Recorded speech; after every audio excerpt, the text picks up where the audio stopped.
네, 지금부터는 금융계의 검찰로 불리는 금융감독원이 이 법 규정을 교묘히 피해서 어떻게 퇴직자들을 민간기업에 재취업을 시켜왔는지를 살펴보겠습니다.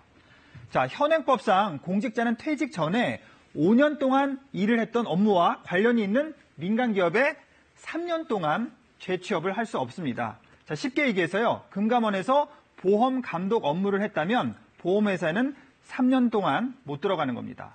자, 왜일까요?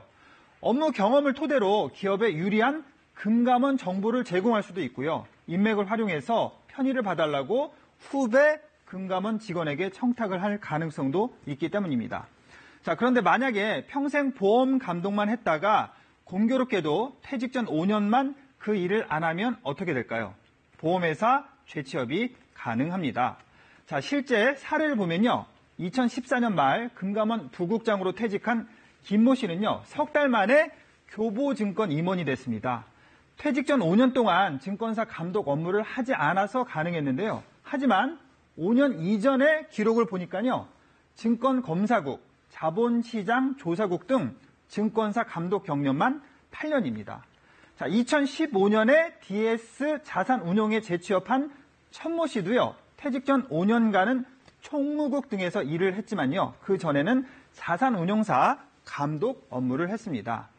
자, 2010년부터 최근까지 재취업 심사를 받은 금감원 퇴직자는 77명인데요. 이 중에서 방금처럼 이런 경력 관리를 받은 걸로 추정되는 사람이 65명에 이릅니다. 이 65명 중에 50명이 금융사에 재취업을 했습니다. 자, 하지만 금감원이 이렇게 경력 관리를 해줬더라도요. 결국 재취업 여부는 공직자윤리위원회에서 결정을 하는 건데 심사 결과가 좋게 나오는 이유는 뭘까요? 자, 공직자윤리위는요. 심사 전에 금감원으로부터 이른바 검토 의견서라는 걸 받습니다. 이 검토 의견서를 바탕으로 취업 심사를 하는 건데요.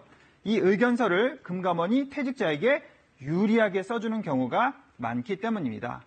실제로 2009년부터 최근까지 금감원이 공직자윤리위원회에 제출한 검토 의견서는 모두 120건인데요. 이 중 단 한 건만 빼고 금감원은 모두 취업 가능하다는 소견을 냈습니다. 자, 이 중에 눈길이 가는 내용들도 있습니다. 금감원 법무실이 한 증권회사와 과징금 소송 중인데요. 이 법무실에서 근무한 퇴직 예정자가 이 증권사에 재취업을 하려고 하는데 취업이 가능하다고 금감원이 의견을 낸 경우도 있습니다.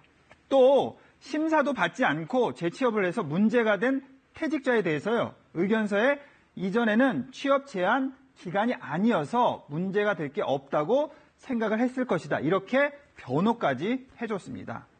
자, 금감원은 일단 퇴직자들의 경력을 조직적으로 관리는 하지 않았다. 또 취업 가능 의견서가 많은 것도 애초에 심사를 통과할 수 있는 퇴직자만 취업 심사를 받았기 때문이다. 이렇게 해명을 했습니다. 자, 퇴직자가 민간 기업에 재취업한 뒤에 업무도 적법하고요. 투명하게 한다면 또 기업도 전관 예우를 바라지 않는다면 공직자들의 민간 기업 재취업을 비난하는 여론은 없을 것으로 보입니다. 친절한 뉴스였습니다.